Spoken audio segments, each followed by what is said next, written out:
I never thought humiliation could come wrapped in silk and champagne. There I was, sitting in the third row at my younger sister's wedding, wearing the only formal dress I owned, trying my best to blend into a room full of people who all seemed too polished, too perfect. My son, Luca, sat beside me, swinging his legs under the table, wearing a little suit I had to stretch 2 paychecks for. He looked so proud to be there. He thought this day would make us feel like part of the family again. Maybe I hoped that too. Vivienne, my sister, floated through the day like a movie star. She always had that energy. Beautiful, charming, adored by everyone, especially our mother. She got the compliments. I got the comparisons. She got the spotlight. I learned how to live in the shadows. Still, I showed up. I smiled. I clapped when they kissed. I kept my voice steady when people asked, "And you're the older sister? You don't look like you have an 8-year-old." Then came the speeches. The groom's best friend went first. Some mildly funny anecdotes, light laughter. Then it was Vivian's turn. I expected something sentimental, something about love, maybe something about growing up together. I even raised my glass in anticipation. I should have known better. She lifted her crystal flute and smiled out over the room. "I want to thank everyone for coming," she began, glowing. "It means the world to have you here. And of course, I want to say something special about my big sister, Alara." I turned to Luca and smiled at him. He looked up at me with excitement. For a moment, I believed she was about to say something kind. Vivian went on. "Alara's been such a role model. She's a single mom, strong, independent, and clearly unwanted by anyone else." The room erupted into laughter. My stomach flipped. I thought I misheard her. But she kept smiling like it was the most charming joke she'd ever told. Some guests looked confused, but most laughed harder, clinking their glasses like it was all in good fun. I didn't know where to look. My heart pounded in my ears. Luca tugged at my sleeve and whispered, "Why did she say that about you, Mama?" Before I could answer, my mother added loudly from her table, not missing a beat. "She's a used product, but hey, she still looks good for her age." More laughter, sharper this time. It was the kind of laughter that cuts through skin. The kind that lets you know everyone sees you differently now, not as a guest, not as family, as entertainment, as pity, as shame. I couldn't move. I couldn't breathe. My face burned, but I refused to let the tears fall. Not in front of my son. Not in front of them. My fingers curled into my napkin under the table, gripping it like a rope. I looked around the room, searching for someone, anyone, who might meet my eyes and offer something resembling compassion. My grandfather looked down at his plate. My cousin smirked at her phone. Even my uncle, who once told me I reminded him of my late father, didn't look up. Luca looked lost, his little eyebrows furrowed, confused and hurt. That was the part that broke me. Not the words, not the laughter, not the shame. The fact that my son was watching it all, trying to understand why his mother, the woman who kissed his scraped knees and stayed up late helping with his math homework, was being mocked by her own family. I wanted to leave. I wanted to grab Luca's hand, walk out, and never look back. But something in me hesitated. I wanted to speak. I wanted to defend myself, to tell them they didn't know half of what I've carried, what I've survived. But my mouth was dry. My legs were trembling under the table. Then, before I could move, I heard a chair scrape back. Callum, the groom, Vivian's perfect polished fiancé, stood up slowly. He didn't look amused. He didn't look at Vivian. He didn't look at the guests. His eyes went straight to me, and something in his face made the entire room freeze. In that instant, I knew something was about to happen. Not a rescue, not a fight, a reckoning. People often think being the older sibling means you lead the way, that you're looked up to. But in our family, I was more of a warning than a role model. I'm Alara. I'm 34, a single mom, and the black sheep of the family. I live in a small 2-bedroom apartment on the edge of town with my son Luca. He's 8, the best thing that ever happened to me, and the only reason I ever walk back into rooms that once made me feel small. I work 2 jobs, mornings at a local cafe, nights at a front desk for a small hotel. Life isn't glamorous, but it's mine. I make Luca pancakes on Saturdays. I know how to sew patches into his jeans, and he tells me I'm his superhero. That's all I need to keep going.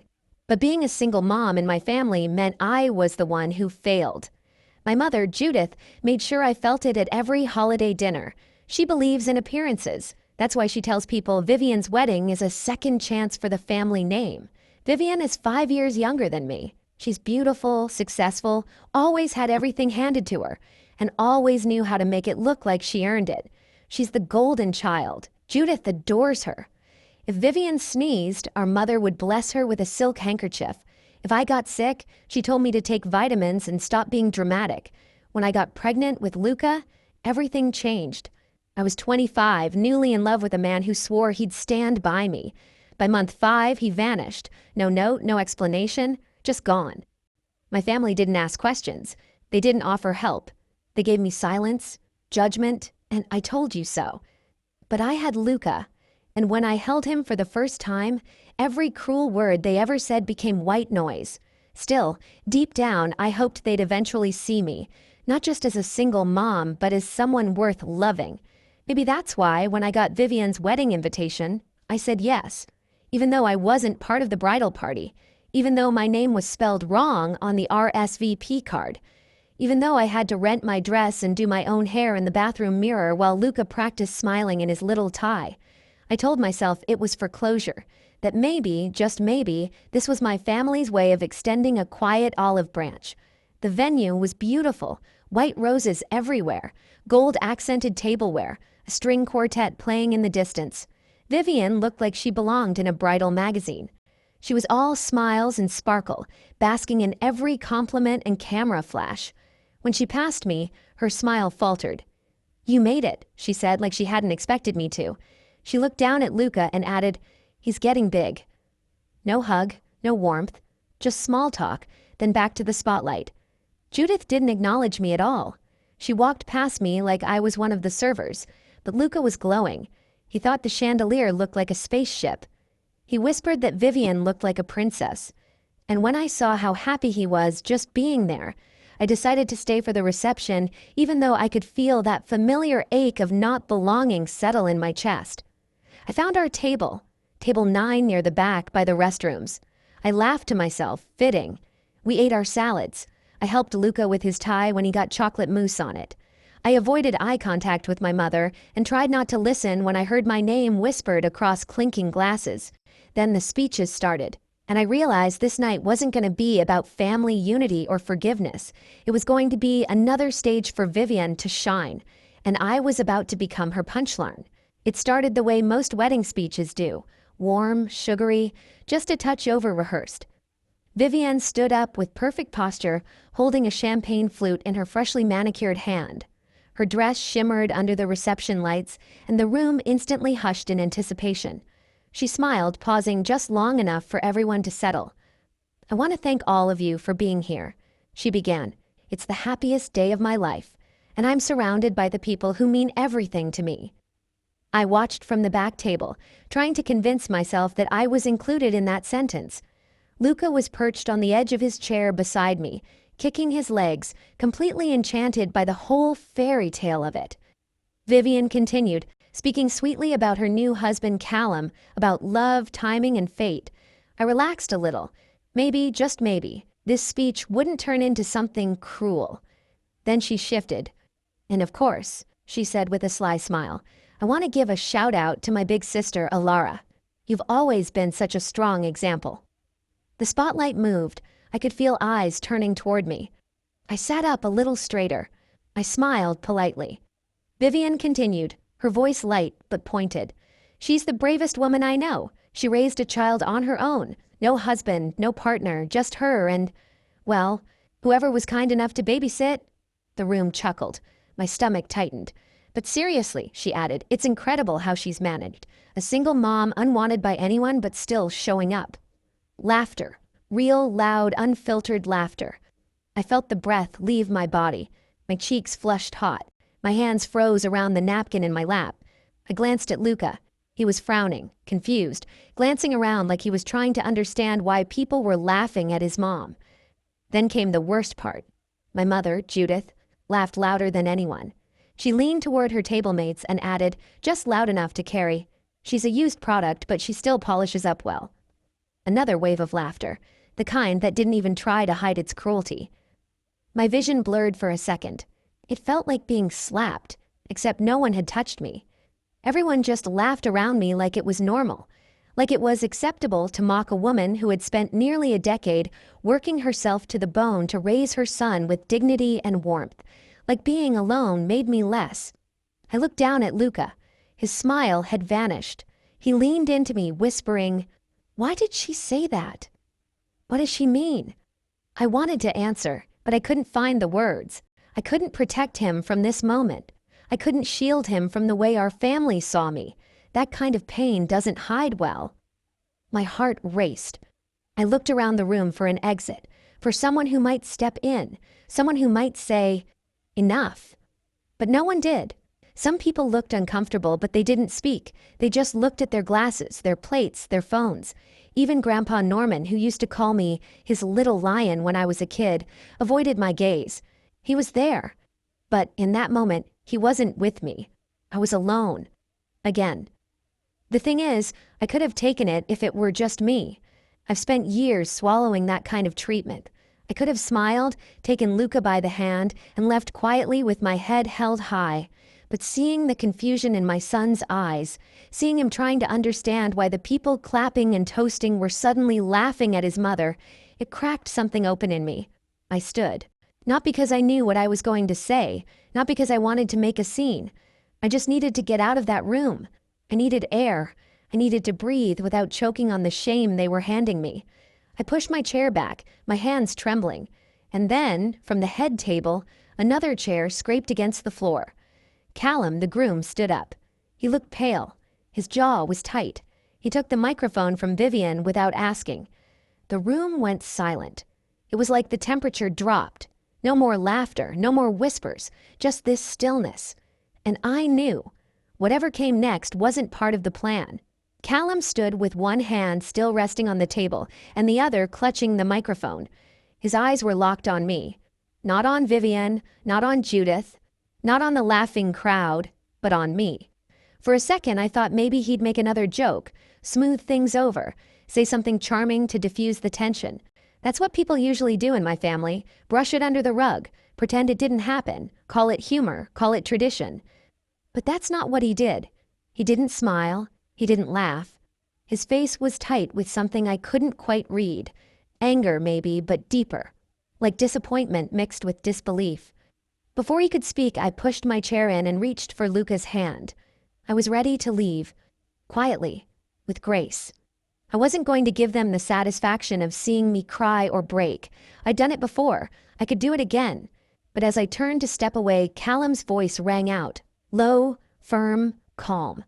"Elara, don't go." That stopped me. Everyone turned toward him. Whispers swept the tables like a breeze through dry leaves. Vivian stiffened. Judith narrowed her eyes. The DJ reached toward the volume controls but stopped when Callum raised a hand. He didn't look at anyone but me. "I can't pretend I'm okay with what just happened," he said. "I won't stand up here and let that kind of cruelty pass as comedy." The room held its breath. Callum stepped out from behind the table and slowly walked forward. He wasn't rushing. Every step seemed deliberate, like he was pushing through the weight of the room. He stopped near our table. Me, Luca, the now cold salad plates, and looked directly at the guests. "I've heard a lot about family over the past year while planning this wedding," he said. "About appearances, tradition, loyalty. But what I just saw wasn't family. That was mockery dressed up as celebration." The crowd shifted uncomfortably. Some people glanced at Judith. Others stared at their drinks. But no one spoke. He turned to Vivian. "You mocked your sister for being a single mother, for raising a child without help. You laughed.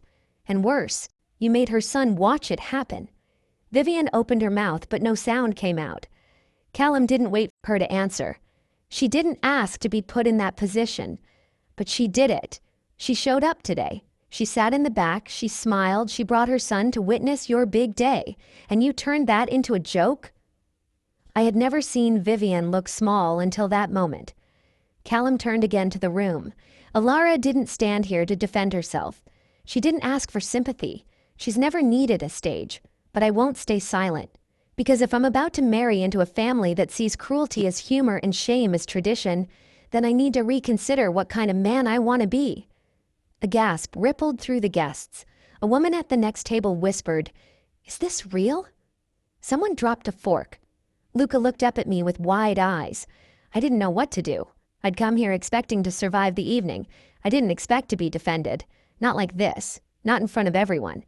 Callum looked down at my son and gave him the softest nod. "Your mom's the strongest person in this room. Don't forget that." He turned back to the crowd one last time. "I think I've seen enough." With that, he set the microphone down, walked past Vivienne without another glance, and headed straight out the door. I stood there frozen, holding Luca's hand. The music didn't start. The crowd didn't move. It was as if someone had drained all the air out of the room. The fairy tale had shattered. But for the first time in a long time, I wasn't the one left broken. The moment Callum walked out of the reception hall, it was like someone had flipped a switch. No one clapped, no one cheered. The only sound was the soft hum of the air conditioning and the clink of a single spoon hitting a glass. The crowd was frozen, eyes darting between me, Vivienne, and the door Callum had just disappeared through. Vivienne stood at the head table like she'd just been slapped. Her perfect posture cracked. Her shoulders sagged under the weight of what had just happened. She looked around, but the faces staring back at her weren't smiling anymore. Some looked shocked. Some looked embarrassed. A few looked angry. Not at Callum, but at her. Judith was the first to speak. She stood abruptly, her chair screeching back across the polished floor. "What an ungrateful boy," she snapped. "He embarrassed you in front of everyone. Typical. Just like your sister. Selfish." But her voice didn't carry like it usually did. The power she held over the room had vanished. Her words fell flat. I didn't respond. I didn't need to. For the first time in my life, I didn't feel like shrinking under her voice. I turned to Luca. He looked up at me, unsure. "Are we leaving?" he asked quietly. "Yes, baby," I said, brushing his hair back. "We're going home." I stood tall as I took his hand and began walking toward the exit. People parted as I passed. Some avoided my eyes. Others looked like they wanted to say something but couldn't find the words. Halfway to the door, I heard someone call my name. "Ilara." I turned. It was my grandfather, Norman, pale, eyes rimmed red. He stood slowly and stepped toward me. "I'm sorry," he said, his voice soft, shaky. "I should have stopped it years ago." I nodded, not trusting myself to speak. I didn't hate him for not defending me. I understood what silence costs some people. I'd lived it. I wasn't angry, but I wasn't carrying their guilt anymore either. Outside, the air was cool and crisp. Lucas squeezed my hand. "Is the wedding over?" I looked down at him. "Yeah," I said, smiling. "I think it ended exactly how it needed to." We drove home in silence. The radio off, just the hum of the tires and the rhythm of Luca tapping his fingers on the armrest.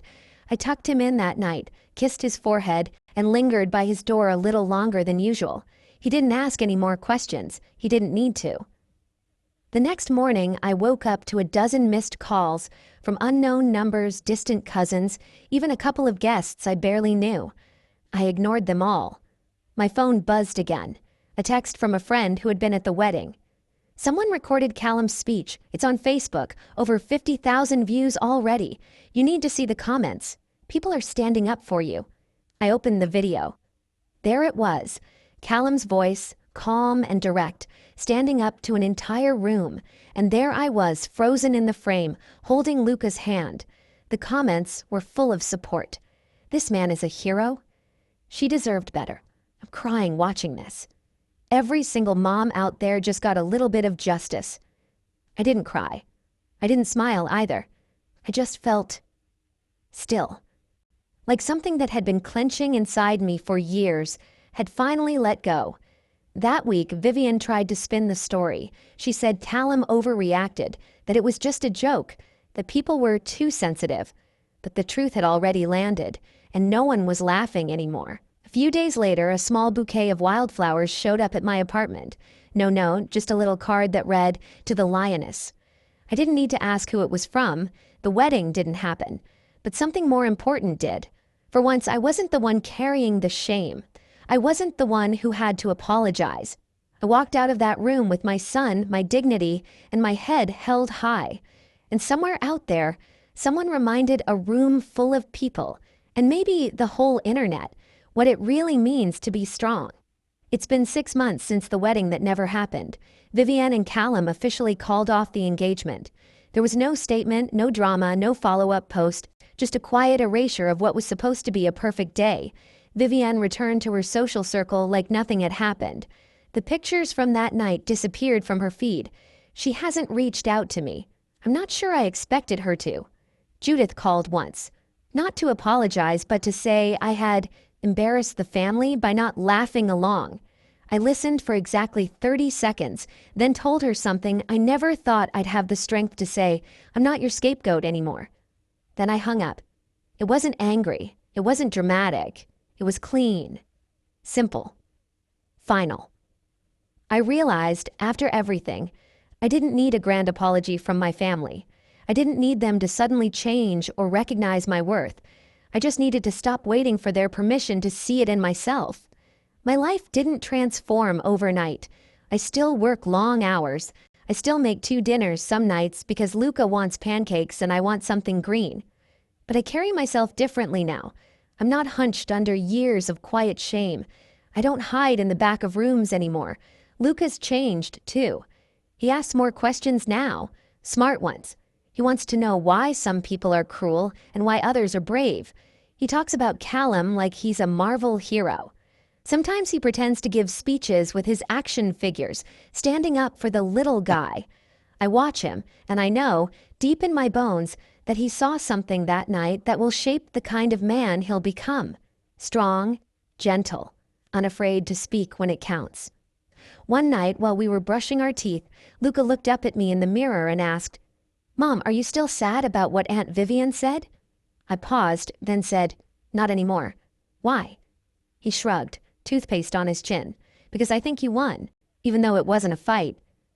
That stayed with me. Because he was right. I didn't yell.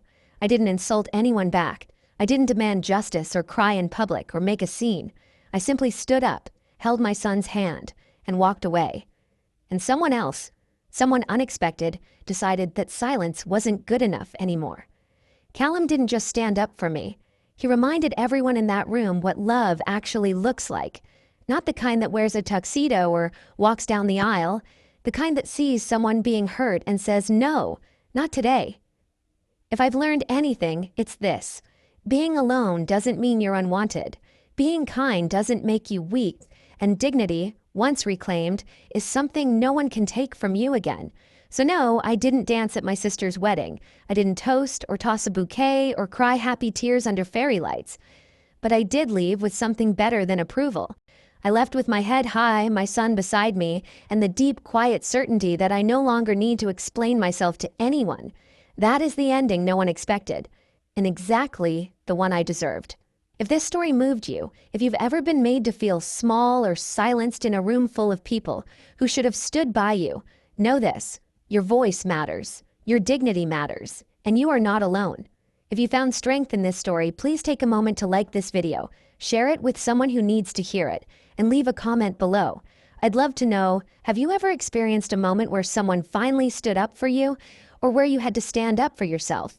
And if you want more true stories that cut deep, challenge expectations, and remind us what it means to be human, subscribe to the channel and hit that notification bell so you don't miss what's coming next. Thank you for being here. And remember, your story is powerful, even if no one claps when you tell it.